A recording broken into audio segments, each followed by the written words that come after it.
these guys are flipping, that this is all a setup. It's all a setup. It's all controlled. It's all managed. And it's this gradual disclosure thing. All Tom DeLonge stuff is military, because you see how many times they use the word national security and this sort of stuff.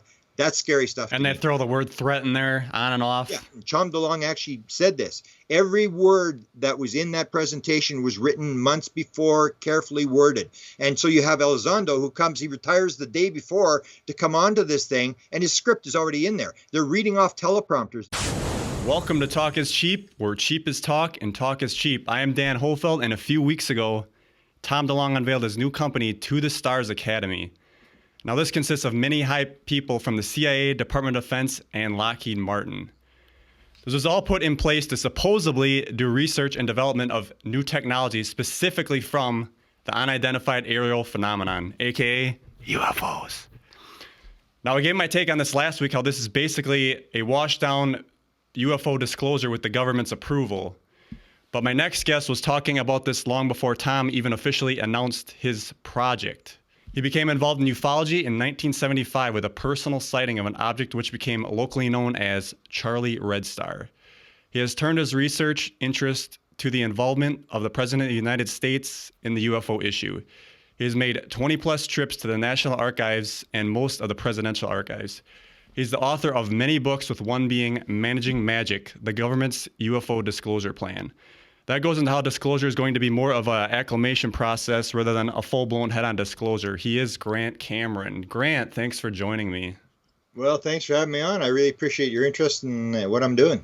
I think it's very important. So very quickly, give a quick background on how you knew this Tom DeLonge operation was coming. And then I want to get into how this was presented, why it was done the way it was, why was there little to no media coverage. And then we also got UFO seekers with the investment on where all that money's going. And I want to go long-term Trump, and we can even get into consciousness. Okay, that's a big pile of stuff to discuss. The way I learned about Tom DeLonge, I've seen these operations quite a few times over the years. I was involved actually with Bill Moore back in the 1980s, the famous Avery, some of his people I actually sort of dealt with, Kit Green, who was ran the weird desk at the CIA, people like that. So I've sort of been around this sort of subject for a long time. And because I did the U.S. president, I ran into these sort of operations that they run on sort of these acclimatization programs.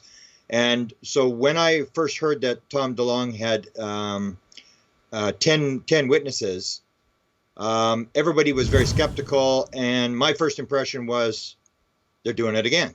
And it's like, I just instantly knew this is again, it's the same old story. And most people just see it and they say, oh, look at this Tom DeLonge. He's got this thing, and it's new, and he's running this thing, and people don't realize. So what I did, I figured I wanted to get out of ufology. I always wanted to get out of ufology, but I figured, okay, I've got to stay in, I've got to do a book on this whole thing. So what I do in the book that you referred to, Managing Magic, is I just basically start in 1944.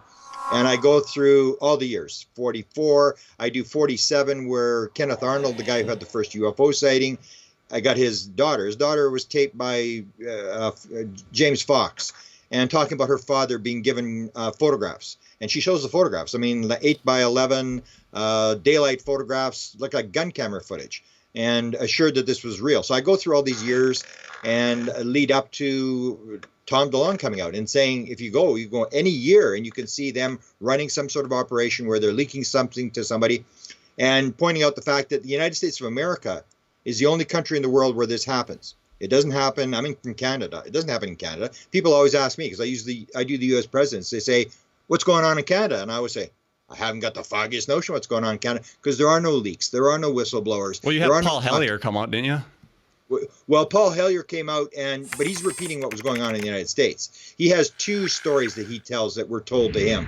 But even Paul Hellyer, when they asked him, and he was deputy prime minister, he was basically the vice president of Canada. And when they asked him, he really was guessing as to who was operating the thing in Canada.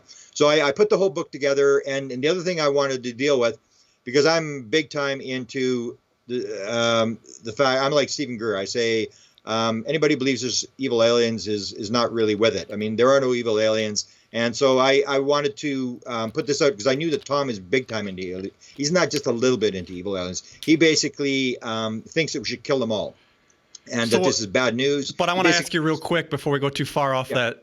What do you think about the secret space program when they're talking about the reptilians and then running the slave trade on Mars? Well, but that's again, you're talking. Is that a legitimate story? I deal a lot with experiencers, and these people are sort of claiming to be experiencers. That's not the way an experiencer deals with a story. An experiencer will get a little piece of this, a little dream, a little bits and pieces, like little breadcrumbs. There is really nobody that I know that has a direct sort of interaction where they're flying around with the aliens. And the one story that they told, and his name always escapes me, the 94-year-old guy, when he came out and said the reptilians are eating people and that their favorite food was young, blue-eyed, blonde little girls, I go, come on, this is absolutely crazy.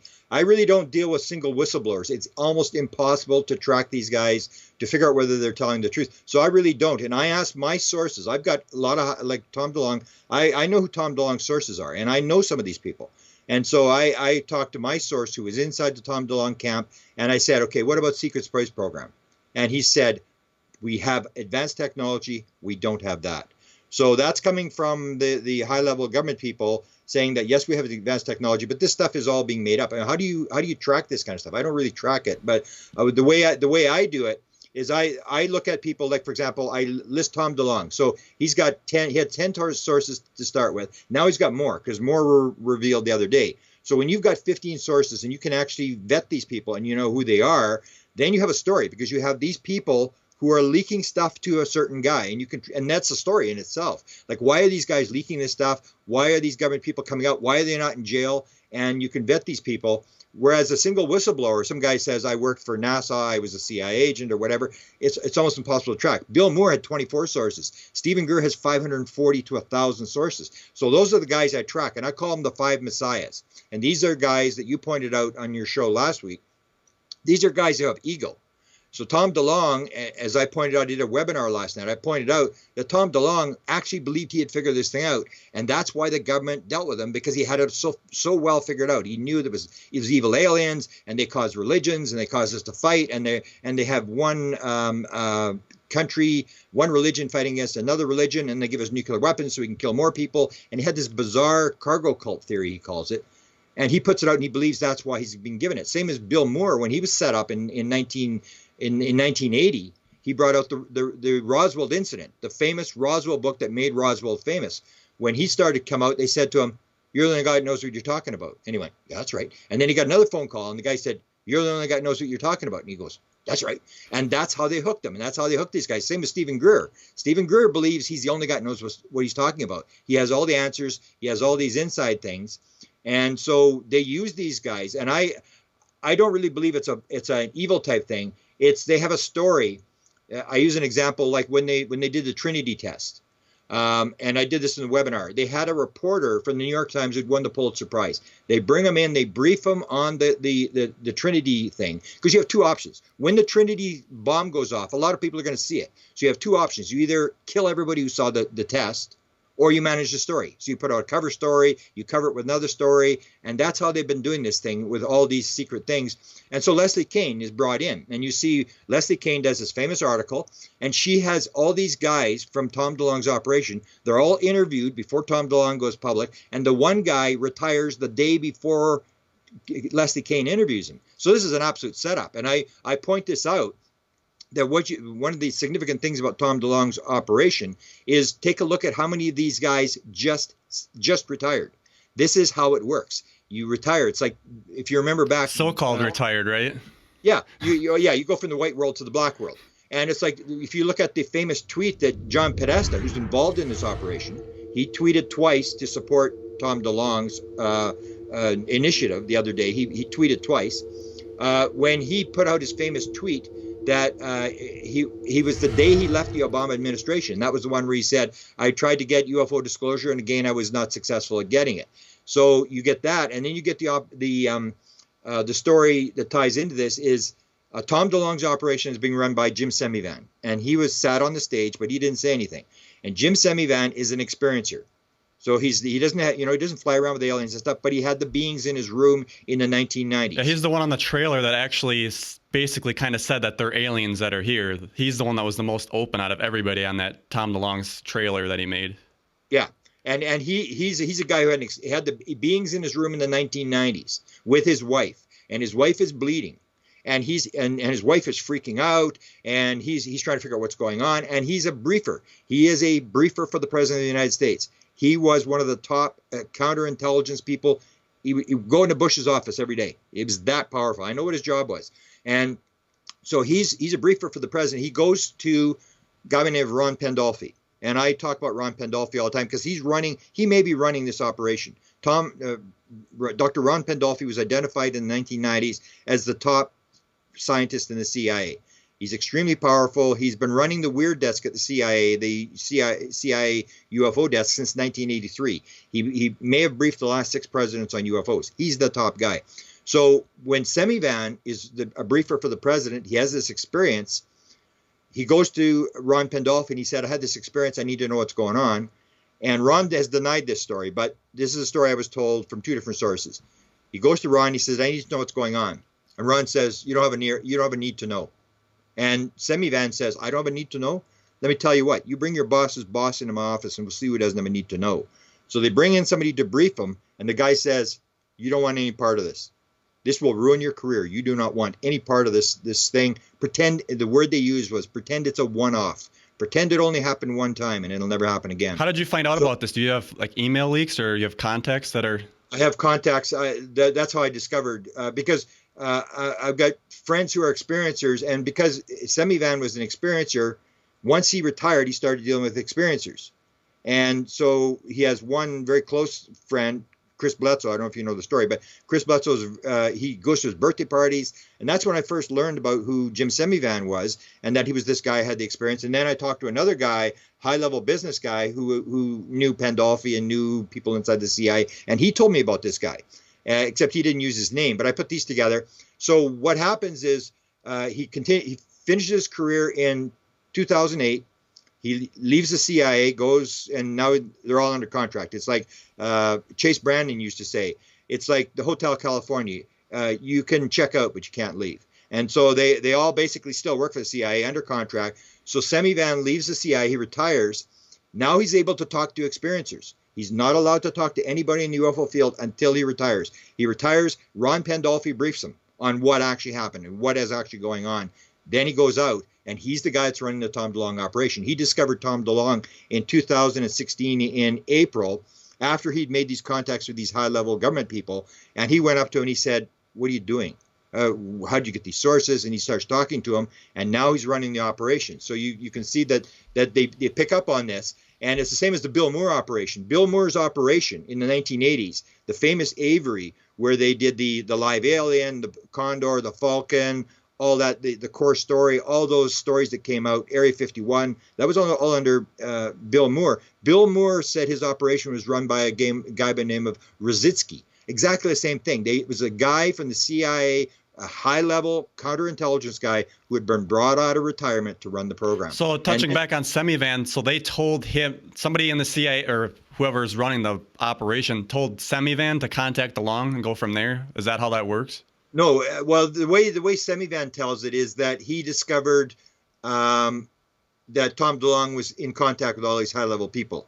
So the channel, like through the channel, he eventually finds out. The same as if you remember the story, when Tom DeLonge contacts John Podesta, he contacts him and he says, I'm talking to him on the phone, and Podesta's sitting there and he's listening. And then he says, when it was all over, he said, he didn't buy it. Podesta didn't buy it. Podesta says, I'm kind of busy right now. I'll get back to you. And he doesn't phone him for 2 months. And then he phones him back, and John Podesta, who's running the Hillary Clinton campaign, says, okay, I'm ready to play. I'm ready to get in the game. And the thing is, so what does he do for 2 months? He goes around and he says, who's talking to Tom DeLonge? What's going on here? What are we doing? Do I play a role in this thing? And he gets permission. So you have these inside people who all know what's going on, especially when I describe how Tom DeLonge operates. Like Tom DeLonge is claiming sort of like he set this whole thing up, and absolutely not true. He did make the initial contact. What he did was he knew, because he was a heavy, a big time rock guy, he knew somebody who was one of his fans whose relative was Lockheed Skunk Works. So he went to that guy and he says to the guy, he said, does your dad or uncle or whatever ever talk about UFOs? And the guy said, hell yeah. And so he just leaves it at that. And then he gets an invite to Lockheed Skunk Works to a barbecue thing that's being held in the parking lot. And they say to him, we'd like you to come and introduce the president.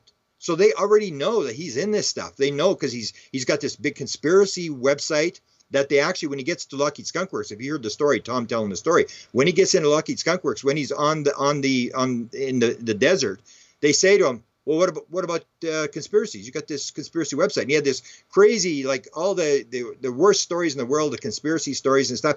And Tom said, they know all about me. And I also point out the fact that he started with Stephen Greer. When he first became famous as a rock star, he contacted Stephen Greer. And Stephen Greer gave him 30 hours of his high witness testimony tape. And DeLonge was hiding him in his house. And then Tom DeLonge says suddenly the phone starts going crazy. And he moves 4 times and he has all these problems with his phone. Every time he moves, he's got all these problems with his phone. And he associates it to the fact he's got these tapes. So he's big time into it. And when he gets there to Lockheed Skunk Works, the story is that he set this thing up. He didn't. When he gets to Lockheed Skunk Works, they invite him there. He says, I'll introduce the president if I can get 5 minutes with the guy. So they bring him onto the base, and he's talking to the guy, and then he gives him his cargo cult theory. Oh, you know, the aliens are creating religions. The religions are fighting against each other, and they're going to let us all kill each other, and they're going to take on the people who last. The last survivors, the aliens are going to take them on. And so this is his cargo cult theory. And he tells this story, and he said, as soon as I finished the story, the guy said, we got someone we need you to meet.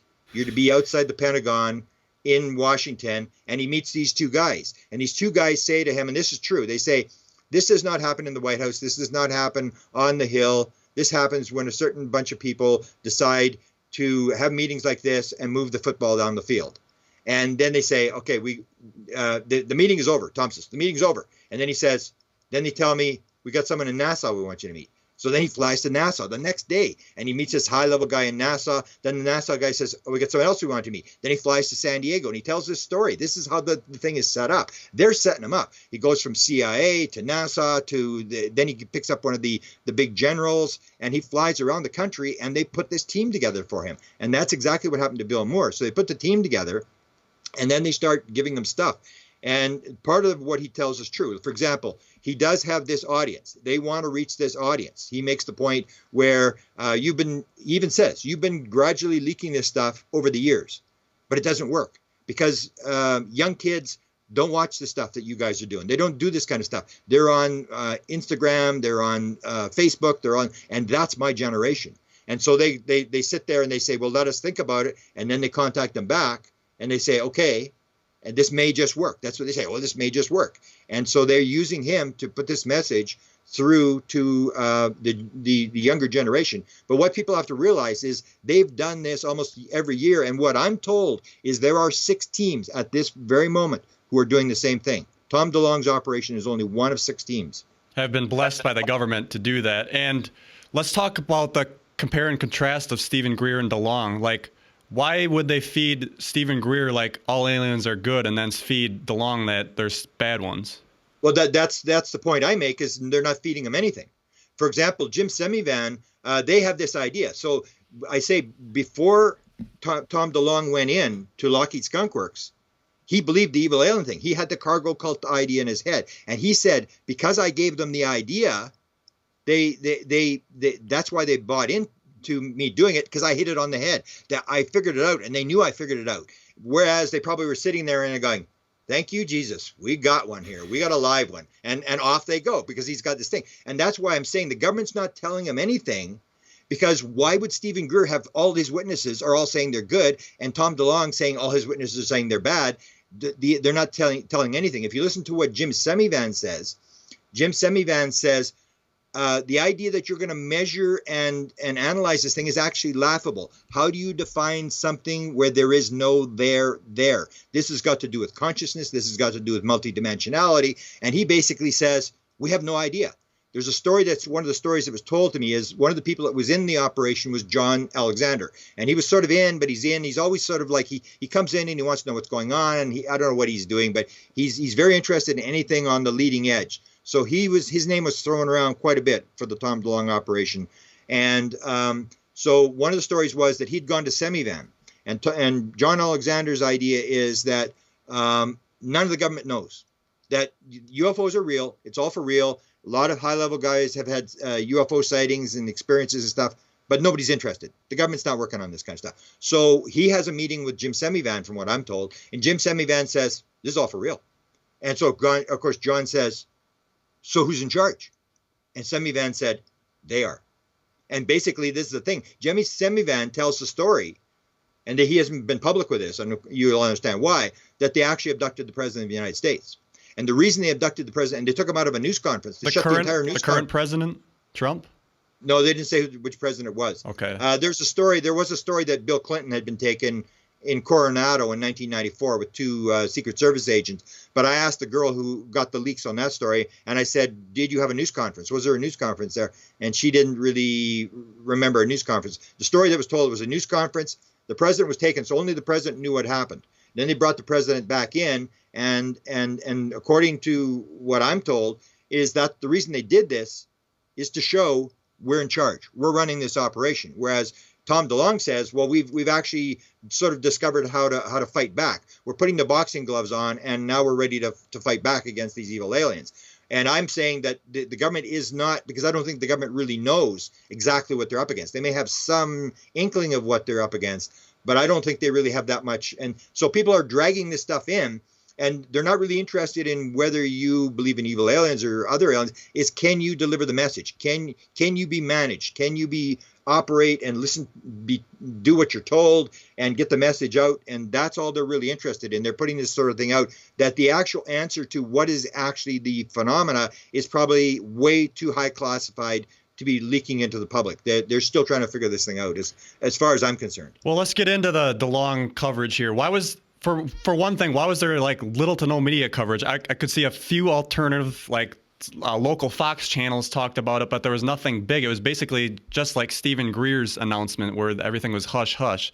If you think if you're going to bring this out to the public, you'd make it a little more, aware.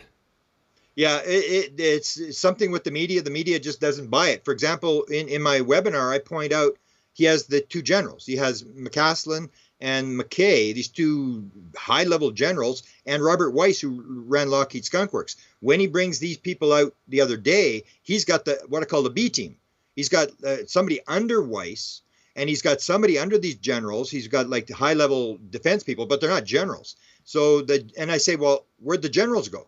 Because you have these two generals, and you have this Robert Weiss who ran Lockheed Skunk Works.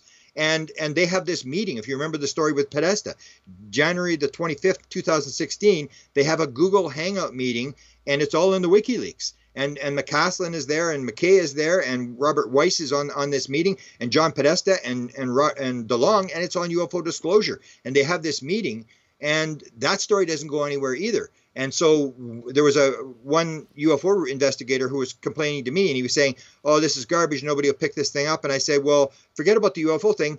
And he had 3 sources inside the New York Times. And he said, and I said, well, tell them to give them the WikiLeaks stuff, because this is legitimate. You have these actual people who you can vet, and you have the WikiLeaks stuff, and go to them. And he went to all 3 reporters who were sympathetic to UFOs inside the New York Times with this general story, and they said, we'll pass on the story. So it's like it won't catch on. It's like, what does it really take? And that's what I say is you have the highest level, even this guy, this Elizondo guy.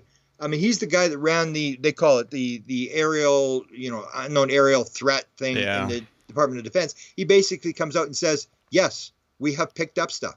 And that didn't go anywhere. And this is the guy who runs the program, and he comes out and it just doesn't go anywhere. So that is part of the problem. You would think the secret program, the secret government would kind of push the controlled media to do that, because if they want to start launching this false flag or whatever they're going to do, that they would try to get this out there because we know about this stuff. We always look into this stuff, but to the main public that has no idea, if they saw it on CNN, and then they would start to believe it.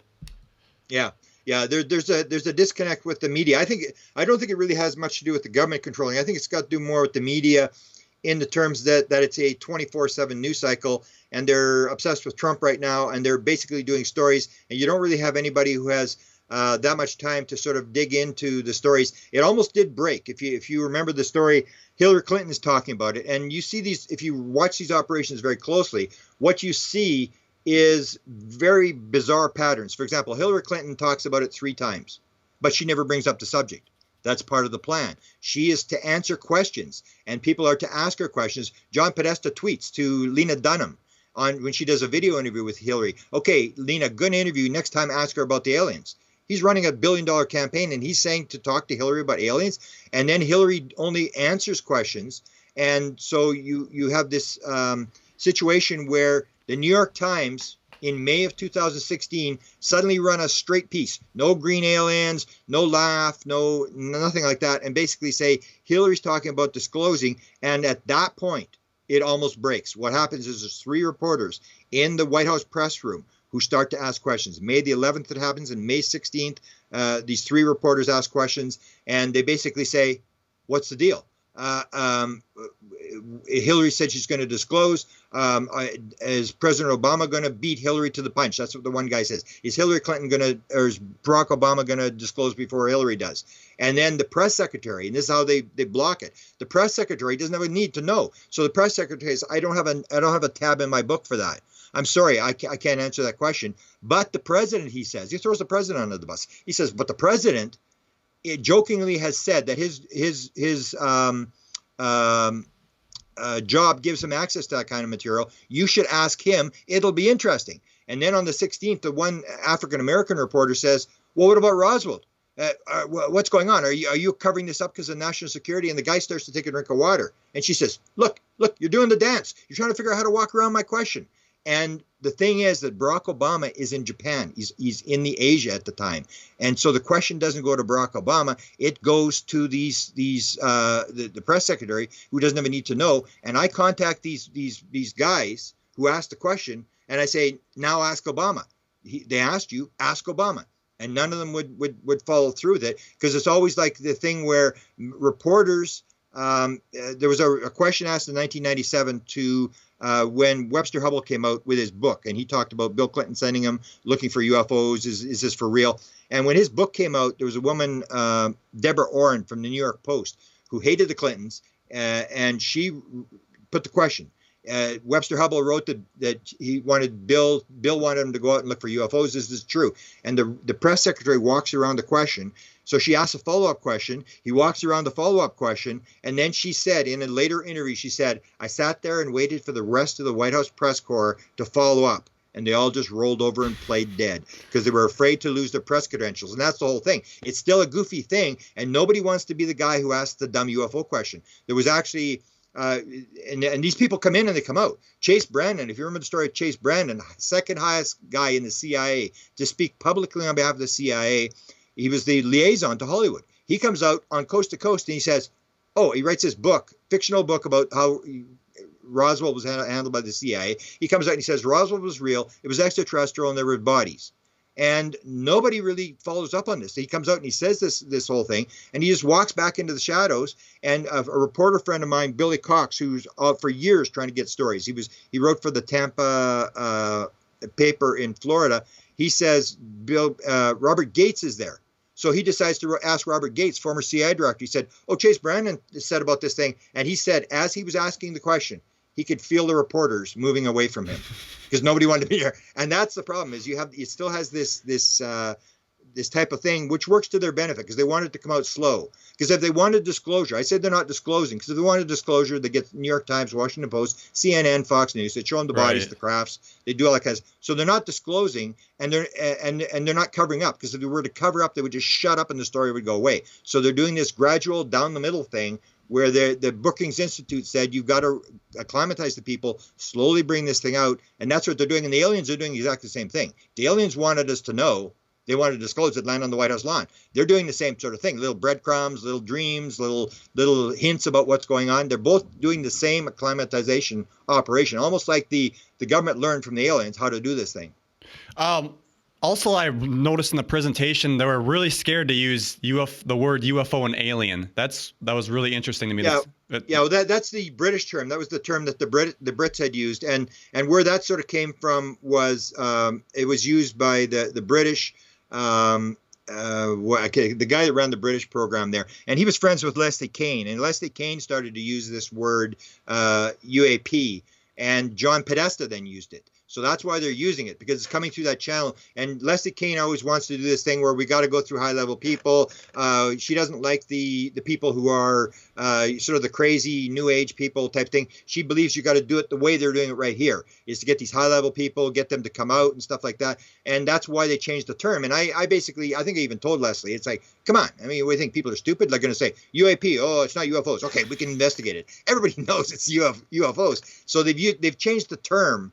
And I think it's because the UFO has such a demonized aspect to it. Everybody thinks aliens are here to kill us. So if they go unidentified aerial phenomenon, it's more of a comforter to the public. Yeah, it could be, because that was Pope was the guy that used it in Great Britain. That was the British term that they used. So now they're using it, but that's the thing. Even the people behind this thing are afraid of their reputation. They don't want to be the goofy people who are putting this thing out. So they every opportunity they get, like you can see the way this thing was worded, everything was written. Tom Delonge actually said this. Every word that was in that presentation was written months before, carefully worded. And so you have Elizondo who comes, he retires the day before to come onto this thing, and his script is already in there. They're reading off teleprompters, the same as there's a thing that people can look at. UFO Cover-Up Live, which happened 2 weeks before the end of the Reagan administration ended.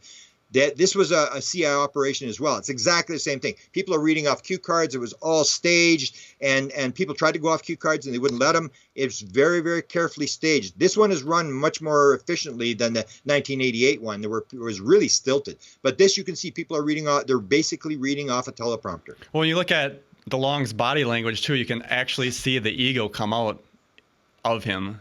And then, it's like, and he's also, that's pretty important to the whole operation. We can get into this too. He's also a Freemason. I noticed there was a guitar, and he's got a picture of him with other Masons, and his Angels and Airwaves logo actually has the ruler and the compass.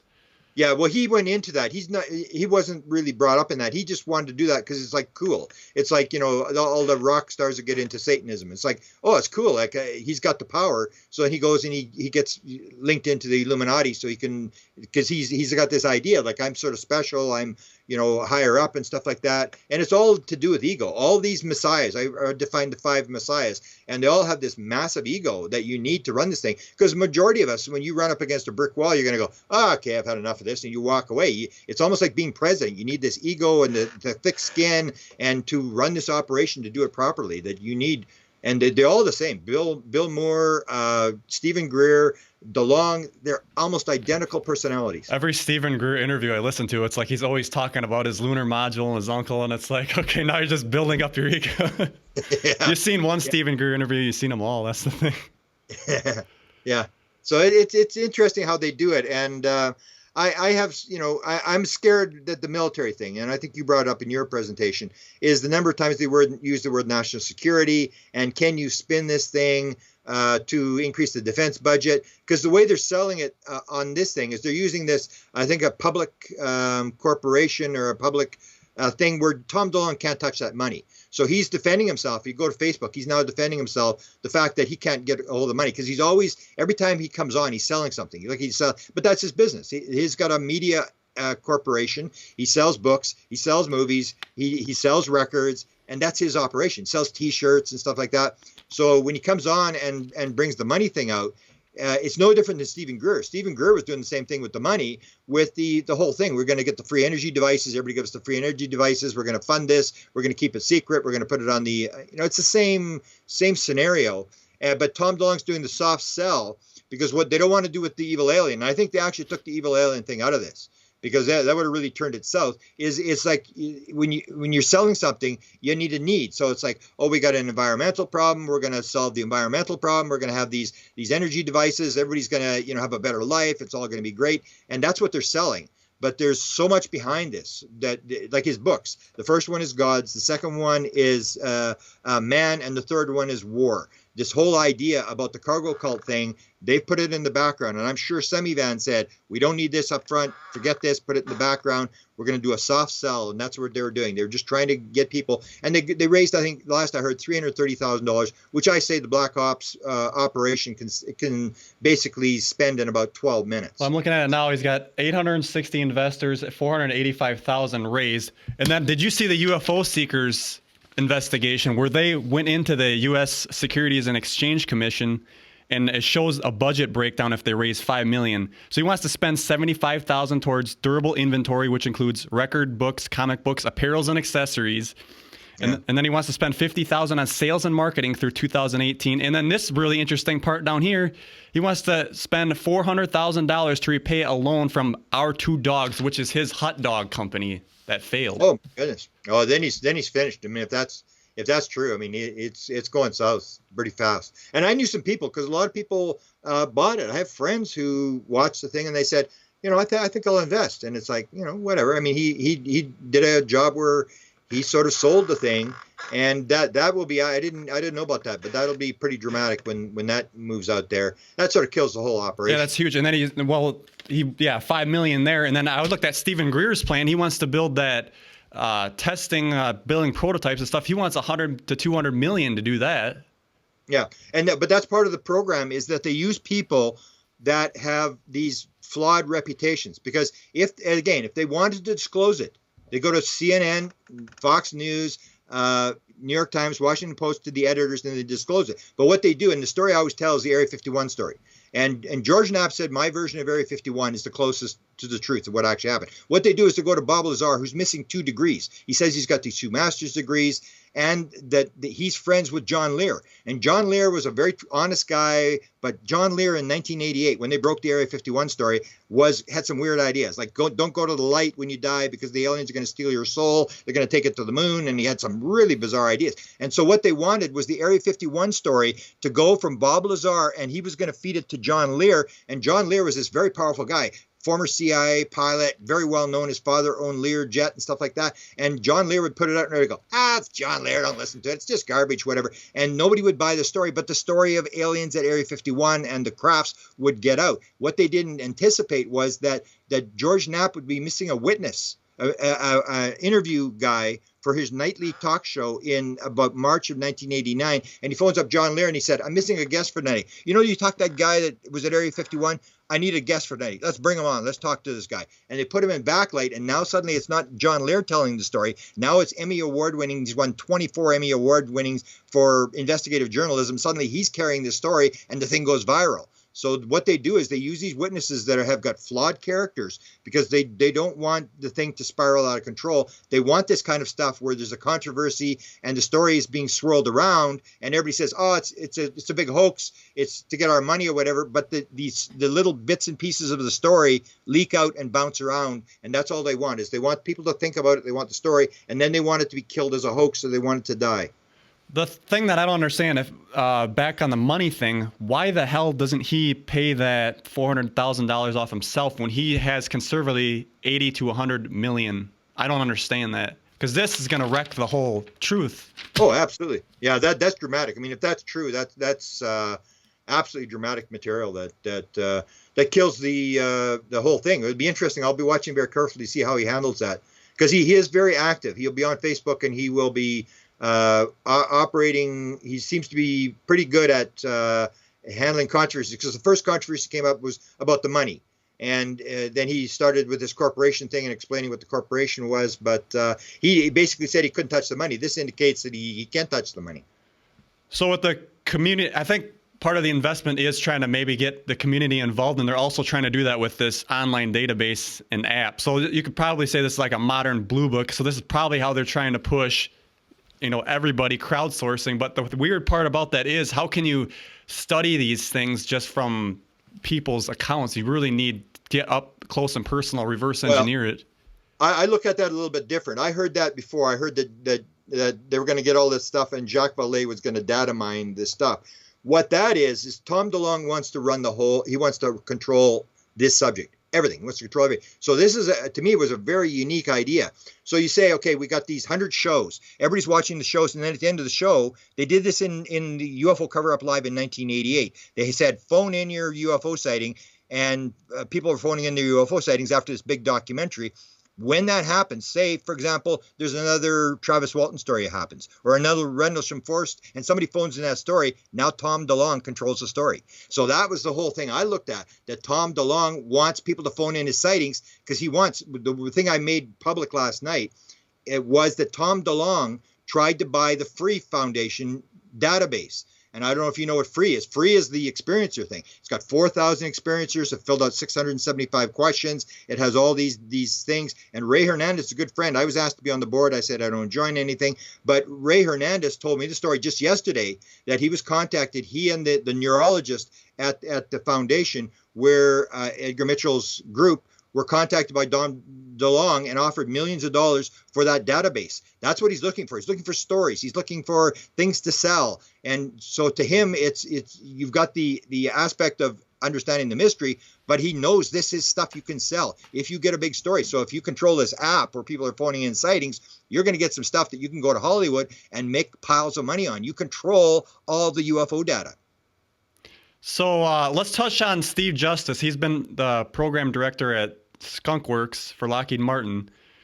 So he basically worked on a lot of these programs, and now he kind of comes out and says, I want to build that. We don't know what it is. We need to figure out what it is. So, I mean, isn't that kind of a kick in the face to the public saying that? Well, basically to me, that's where I asked the question. I say, you know, this guy had a top secret SCI clearance, and the next day he's suddenly saying, we're going to build these crafts, and I was there and whatever. And it's like, well, why is this guy not in jail? I mean, this is a setup. I mean, this guy is sent out. It's like, and then I say, well, what happened to Robert Weiss, his boss? His boss was the original guy that was, and it was so bizarre because he's phoning, if you remember, I told you this thing about, he's phoning Tom DeLonge, and he says, is there any follow-up to the Podesta meeting? They had this meeting in January of 2016. Is there any follow-up to what's going to happen with disclosure, whatever? And I said it was so ironic because when Podesta was in the Clinton White House, he was the X-Files man. He'd go watch X-Files all the time, and he actually gave an interview where he said to them that he actually phoned Area 51. He was so interested, he phoned Area 51, and now Area 51 is phoning him. So you have this top-level guy from Lockheed is involved with Tom DeLonge. Then his junior guy comes out, says we're going to build these crafts, and it's like, this is classified material. This is there's a top secret Canadian government document from November of 1950 that is actually legitimate. It's in the Canadian archives that said the Canadians were told by the Americans this is the most highly classified subject in the United States. So if it's the most highly classified subject, how do you get these two guys retiring, coming onto Tom DeLonge's team, and then say, we're going to build this craft, we're going to release all these photographs, and they're not going to be blurry photographs, they're going to be real legitimate photographs. This is all classified material. That's the other thing. During the presentation, why didn't they have a clear photo? I just don't understand it. If you're going to have something hard hitting, have a photo on the slideshow. That would have been boom, right in the public's face. Well, they did have a photo of the Nimitz thing, and I showed the video last night. One of the videos that may be from the Nimitz thing. This Nimitz story, I thought it was original when I saw the thing, but no, people have actually filed FOIs. They know all that sort of stuff, and I sort of point out that Chris Mellon. He comes out and he says, oh, now Congress should look at this. They've got the authority. They've got the responsibility, whatever. And then I quote him for 6 months ago. 6 months ago, he gives an interview to the same reporter, Leslie Kane, 6 months or a year ago. And he said, I have seen absolutely no evidence whatsoever in my career, high level in keeping the secrets for the Defense Department, that the government knows anything about UFOs. And now he's suddenly flipped. And I quoted in the thing, and it's very clear. He said, and I was actually on Coast to Coast with George Knapp. He came in after me, and George interviewed him. And he basically, I was doing the disclosure thing, and he came in and basically said, there is nothing. The government doesn't know anything, and I would know. And he actually shows a photo of him with Clinton's defense guy, where Cohen writes, he says, thanks to the other guy who helps to keep the secrets. So he's saying, I'm this guy, I know all the secrets, and Clinton would not know anything. Hillary Clinton does not know anything. There is nothing. And now suddenly he's saying, oh, here's this Nimitz story, and Congress should look at this. And so I show this. These guys are flipping, that this is all a setup. It's all a setup. It's all controlled. It's all managed. And it's this gradual disclosure thing. And the big, and I don't mind that, It's just a thing that this is so highly military. All Tom DeLonge stuff is military. It's not, the president. If it came from the president, it'd be different. But it's this military where you start to wonder, are they going to turn this thing? Are they going to flip this thing and turn this into another country to fight, another war to go after? Let's raise the defense budget. That's the thing that scares me, because you see how many times they use the word national security and this sort of stuff. That's scary stuff. And they throw the word threat in there on and off. Yeah, and that's the whole thing. And that's they kept it back. Like, if you listen to my webinar, you'll hear Tom DeLonge, when he talks about aliens, he's not fooling around. I mean, he's like not just a little bit against aliens. I mean, he's basically, we're going to kill every single one of them. That's his basic stance. No shit. And they kept that out. So when that comes forward, that's going to hurt the mission as well. Yeah, that's not good. Let's break down his implementation. Now, this is really interesting because in there, they actually talk about science, being able to do the space-time. They want brain-computer interface, telepathy. That's like right in your face, like out of Star Trek. Yeah, well, they're getting a lot of this stuff from Hal Puthoff, because Hal Puthoff was the expert. He did the remote viewing program for SRI. He's the head guy. Him and Russell Targ ran the remote viewing program. So he dealt with Uri Geller and Swan and all these guys. So he's into the conscious thing, and he's also the expert on zero-point energy. So a lot of the stuff's coming from Hal Puthoff, that he wants. He's done all the theory, he's done all the work all these years, and he wants a chance to build this stuff. He wants a chance to bring it out there, and that's where this is all going. So all this interface and all that stuff, it's all the scientific stuff coming from Hal Puthoff. Hal Puthoff's a very smart guy. This stuff does exist. It's just that it hasn't been built in the white world yet. But the whole thing is, there's no way they're going to get the money to build this kind of stuff, because it is just so expensive. Ron Pandolfi, the one figure that I had heard, that he said it was in the trillions of dollars that had been spent in the UFO program. And now, whether you can believe Pandolfi or not, but that's the figure they're using, that this money is not going to do anything. And what Tom DeLonge is saying is they're going to link up with DARPA. Now, DARPA is the main thing. I've been talking about them since 1990. DARPA is the place that if they're doing advanced technology, it's in DARPA, because it's got a $3 billion budget, and each of the project managers has between $100 and $150 million a year in financing for research. So they can actually go buy labs and actually just control whole university labs that they need. But Tom's saying he's going to link up. There's programs where you can link up with them and stuff like that. But again, it's classified material. That why would you allow it to come into the white world unless this is a way to spin the stuff that they're already built and somehow spin it into the population through the white world through Tom DeLonge? There may be a thing where that's what's going on. Is that the way it's going to have to work, though? Is the private sector going to have to build these things? Because it seems like that's what's happened with everything, like GPS. Otherwise, it just gets held in these black projects. Yeah, and then that's what people don't realize, is that this is how it works. This is they started this in World War II with the atomic bomb and with all the classification, how they built the classification system, and they basically will say, this is how it works. First, we use it for military, and it spins off into the public, and it all works good. And you're not going to change the program. They've been running this program for 80 years now, and it's worked. And so they'll actually, GPS is the one they use. I mean, this was started, and it was a highly secret. It was, and then they realized that the Russians could use it, or that you could actually build this thing, and that's when they made it declassified. And so they're going to say the same thing. They've got this material, and we'll eventually spin it off into the public. But first of all, we're not going to give it to the Russians. We're not going to give it to Al-Qaeda. We're not going to give it to the Chinese. We're going to use it to protect our national security, because you're in the military.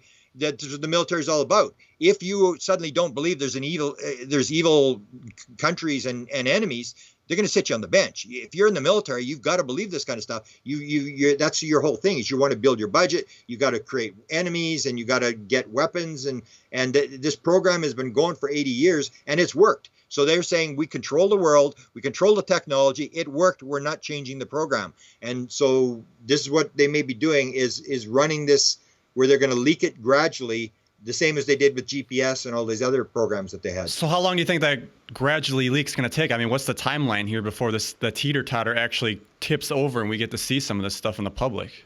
Well, it could happen. Like, as I said, in May of 2016, it almost broke, because if you get the president in the camera, and the president is the Wizard of Oz. There is no evil cabal. Donald Trump does not report to somebody every day in his office and kiss the guy's ring and salute to him and say, okay, I'm going to do what I'm told, whatever. It doesn't happen. The president is the Wizard of Oz. The president is running the UFO cover-up. And that's where Jim Semivan is a briefer for the president. Ron Pandolfi is a briefer for the president.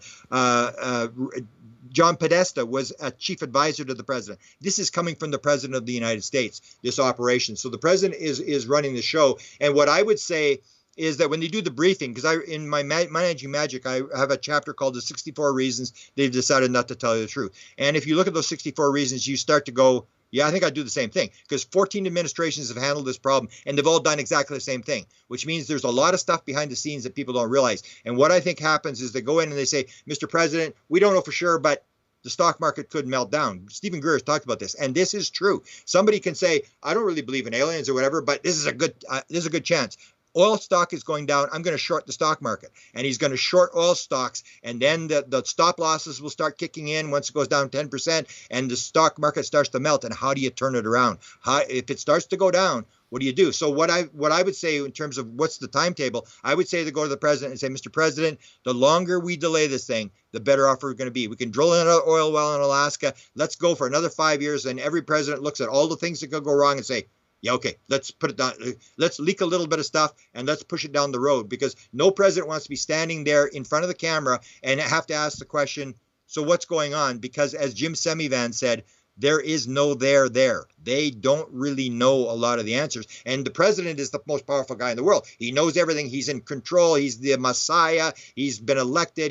You don't want him standing there going, yeah. And you don't want that. He has to know the answers, and they don't have a lot of the answers. Well, we had Michael Salla write an article, and he said that Trump has been briefed, and it almost looks like he did when you look at his speech that he gave when he was inaugurated. So I wonder, he said in the article, Michael Salla, that he gave him 2 years to come out with this. So I don't know if he maybe knows that something has to happen before then, or... Well, I sort of know the guy. I was actually on with his wife, the guy and she was supposedly part of the briefing team her name is Aliyah Pandolfi, and her husband is Ron Pandolfi, the guy who supposedly briefs the president. He leaks most of his stuff to a guy by the name of Dan Smith. I talked to Dan Smith yesterday, and I've talked to Dan quite a bit. And I said, did he brief Trump? And he said, yeah, he was with Trump every day in December. And Trump really isn't interested. I've never heard the 2-year thing. Because Trump really is, and he's actually said on the record, he's really not interested in the subject. What they tell the president is, okay, we're doing this. When you become president, if you put your hand on the Bible, if you don't say no, we're going to continue to do this. So they gave him the program, from what I was told. It gave him the program that we got this gradual disclosure thing, which I believe Barack Obama started. And we're leaking this thing. And he goes, whatever, I'm really not interested. I got other things to worry about. He's really not interested in our space. He's not interested in UFOs. And he's actually said that on the record, because he was asked about Hillary Clinton. Marina Dunham from New York Times reporter asked him about Hillary. And he said, well, I'm assuming you're talking about outer space. I'm really not that interested. So he really didn't care about Hillary talking about aliens. So he's given approval, from what I've been told. He's been given approval to go ahead and do this thing. And this thing is a thing that's been running since, I believe, Barack Obama. And people say, well, what happened? In the last 2 years, this thing has taken off. And what I think happened was when the president talks about something, it is declassified.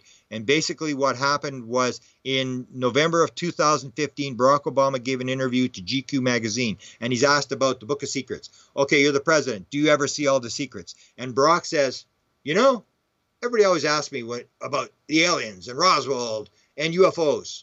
And I just want to let you know that top secret stuff isn't as exciting as you think it is. And it's like, he basically confirms it. And then the guy, I say, the GQ guy, he either had a stroke or he fell asleep or something, because his next question was, would you like to be a Supreme Court justice? It's like, come on, he just handed you this thing. And he goes to the next question. He doesn't pick up on the question. So the thing is, if you remember Donald Trump a couple months ago, he talked about the fact that they were going to defund the Syrian rebels. And suddenly the reporters picked up and they said, that's a classified program. That's black ops. He's now declassified it. The way Area 51 was declassified is Barack Obama comes out and he's giving an award to Shirley MacLaine at the Kennedy Center the day after Podesta comes into his White House. The day after, he says, oh, when I became president, everybody always asked me about Area 51. And I didn't know, so I had to ask Shirley MacLaine what was going on. And she told me.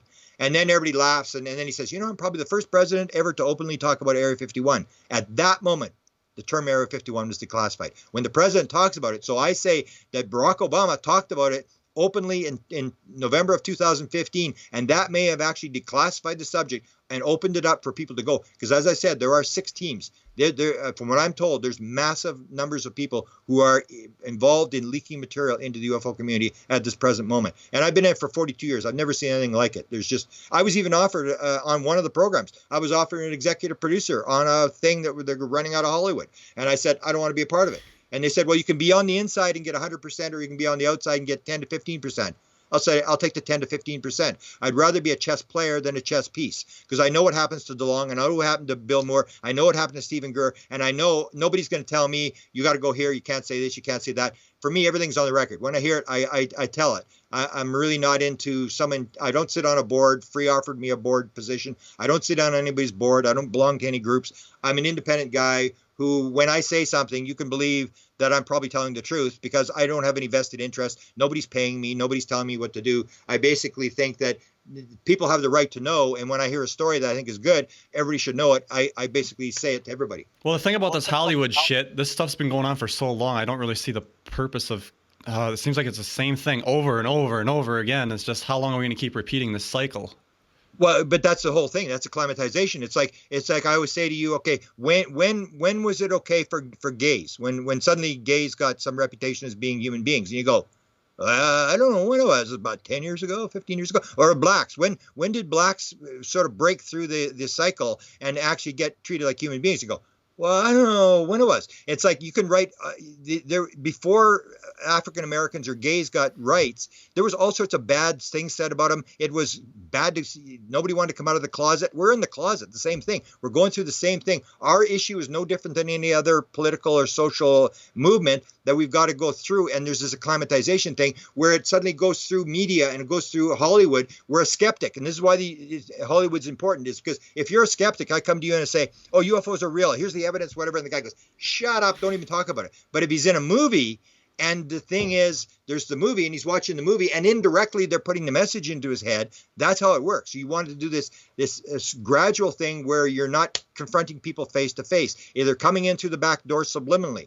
So Hollywood, I think, is very important as to how they change all sorts of things. If, for example, the CIA, the U.S. Air Force, all of these people have people in Hollywood, because it's the old idea, the same as UFOs. If you're doing a movie on CIA, you go in there and you say, oh, I hear you're doing a movie on the CIA. And then, yeah, well, we'd like to help you. We're from the CIA. Would you like to come for a tour of the CIA? We'll show you around. And what they do is they manage the story. So they want to try to move the story the way they want to move it, because you can't stop people from doing UFO stories or stuff. So they manage the story to get it to go in the right direction. And that's what it's Hollywood. They know it's very important in changing people's minds and attitudes. And that's why the Tom DeLonge thing is probably important, because he's dealing with this audience that the military people can't deal with. Kids on their cell phones who are, doing Snapchat and all this kind of stuff, where they have no idea what's going on. And here's this guy who has 500,000 followers on Facebook. When he tweets, he gets like 15, 20,000 retweets. I mean, he's just massive, where you want to put a message. That's the way you put the message. You use Hollywood, you use DeLonge, you use all these different ways to put the message. They're always managing, always managing every single thing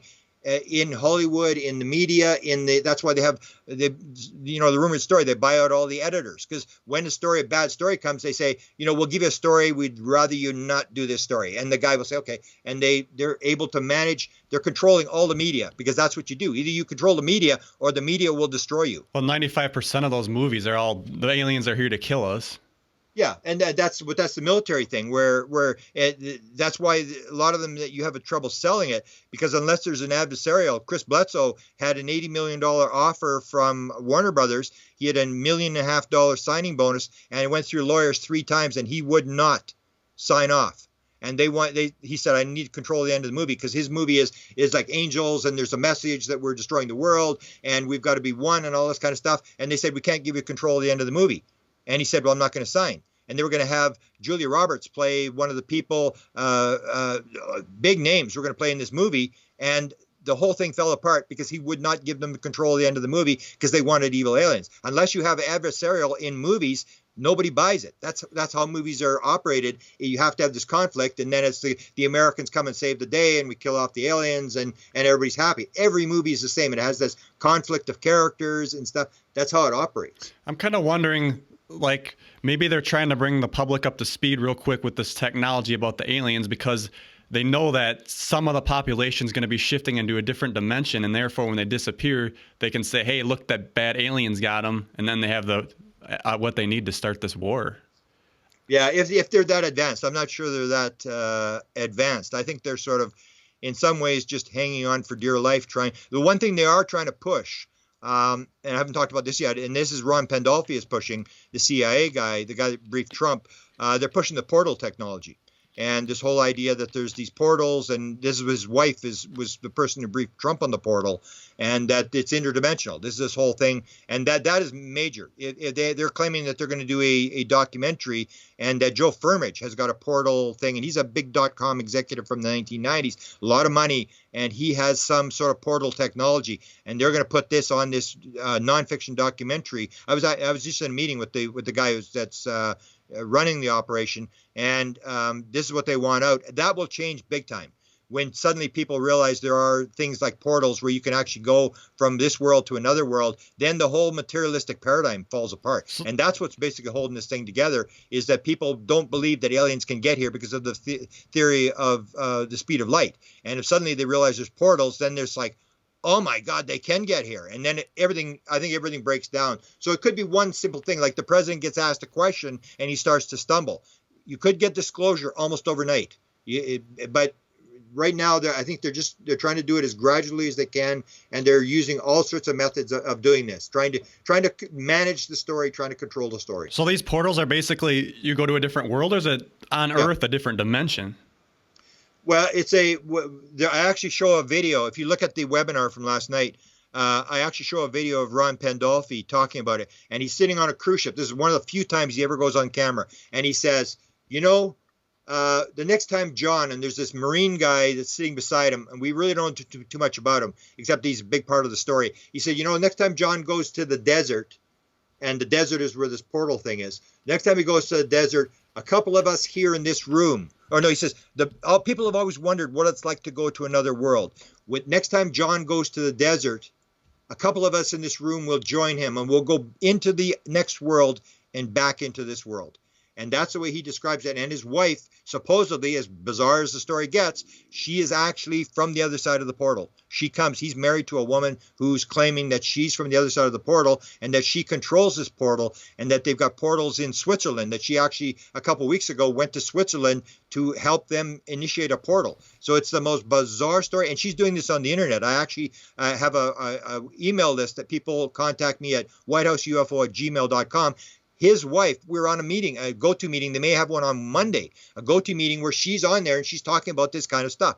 And this is the wife of the guy who briefed Donald Trump, and she was part of the briefing team. She's having meetings on the internet, go-to meetings where you can actually go there, you can ask questions. And I have a list of 150 people. People will write me, and I say, okay, when there's a go-to meeting, I'll let you know. You can go on there. And a lot of the times it's just goofing around. They're really not sort of dancing around the point or whatever, but they are talking about this portal technology.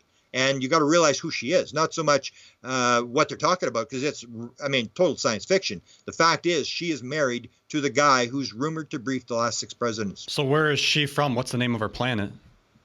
Well, no, it's almost the Moses story, that she came in a pod, and that her father was the ambassador. He was a high-level ambassador. He came to Reagan, 1983. He gives the portal technology to Reagan, and she's in the White House, and Ron Pandolfi's the briefer for the president at the time. He's a young guy at the time. And so there's this bizarre story how she comes in, and she's like adopted. So she is found in this pod with this technology, and it's just the wildest story. And like even her daughter, at one point during one of the go-to meetings, I said, let Kashmir, the daughter is, her name is Kashmir. I said, let Kashmir close the show. And she comes on camera, she says, I'm only half alien, but my mother's a full alien. And I'm going, this is like a 6-year-old kid. And it's like, she's getting this from her parents. So it's just the most bizarre story. And it's not like this really going to go anywhere, because she has somebody in front of, like this Dan Smith guy does most of the talking. So it's like the puppet. You're always hearing the puppet. And it's like, let the princess talk. We don't want to talk to Dan. But this kind of stuff is happening right on the internet. It's just bizarre, the amount of disclosure type stuff that's going on. But it's the same thing as Tom DeLonge. It's got all these sort of things where people go, I'm not going to watch it. It's like, It's just bizarre. But she always has control to open it when she wants. Yeah, she can go and she can control this thing. And they were the one story I heard that they were going to take Bannon through the portal. Holy shit! And that they had offered Donald Trump to go through the portal, and he didn't go through the portal. And it's this kind of stories that they're putting out where you're going like, if it weren't for the people telling the story, you'd say, come on, you just turn it off. But it's like I'm watching very closely because this is the guy. We actually asked a question. For example, we asked a question. Ron sits in the background. He's not on camera. He's sitting in the background. And I got a guy from Gaia, a producer at Gaia, interested in this, and he came on, and so he asked the question. He said, and we heard this story that Stephen Greer reports to Ron Pandolfi. So we said, does Ron Pandolfi? The producer asked the question, does Ron Pandolfi vet Stephen Greer's material? And then Ron goes, what stories? And then he repeats the question: Is Stephen Greer getting his material vetted or helped through Ron Pandolfi? And then there's this dead silence for about 10 seconds, and then someone says, "I think you just got your answer." Dead silence. And that's the whole thing, is that we can name 24 people that Ron Pandolfi has dealt with. Like, he's leaking stuff, and one of his main people is that they're leaking this material into Stephen Greer, because it's the same story with Stephen Greer or with Tom DeLonge. Either you let Stephen Greer run around Washington and do what he wants, or you go in there and you say, Steve, we're your friend. We're going to help you. And you feed him stories and you get him going in the right direction, because Steve's not going to listen to anybody. So you got to be indirect, and you've got to lead him in, throw mud in the water, put in false witnesses to counter his stories that you don't want out. And what they're doing is just managing the story, as they do with every other political and social. They're managing everything all the time. They're trying to control their impression, how people think. All this kind of stuff. It's all managed. I just feel like that dam is getting so built up, it's going to break one of these times. I mean, you get all that information, all it's ready to just. Yeah, it'll take the president, I think, because yeah. I mean, I'm famous. My 15 seconds of fame was I talked to Dick Cheney, who was one of the most powerful guys ever, and I said to him on National Public Radio, and it's all on tape. I said, in all your jobs in government, have you ever been briefed on the subject of UFOs? I don't care if you've seen it. Have you ever been briefed? Did someone walk in your office and brief you and tell you what the truth was? And he said, if I had been briefed on that subject, it would probably be classified and I wouldn't be talking about it. And that didn't go anywhere either. I mean, that was on National Public Radio. So the whole thing is, I think it'll take the president to be confronted by somebody who knows what's going on and ask the question and does a follow-up question where the president starts to stumble and the media picks up, as they did with the Hillary Clinton thing, where suddenly 3 reporters, because what you got to realize, there was only a question from the White House reporter in 1954 asked of Eisenhower, 1997 to Clinton's person, and then in 2016. Otherwise, there has never been a question in the White House press room about UFOs. It just doesn't happen. So you need those White House press guys who have got the power to suddenly get the indication that this thing's for real and ask the president. The president stumbles to ask another question, and suddenly it could break the same day, because it almost broke in May. I thought it was going to break, that they would ask Obama when he came back, but all the reporters just went back to sleep and they went to study other stuff, and it just fell apart. But eventually it could break in one day. This is definitely the biggest story of the millennia. If this gets out, it's going to change everything. The technology, Absolutely. The way we live, that the monetary system, the oil, all of it.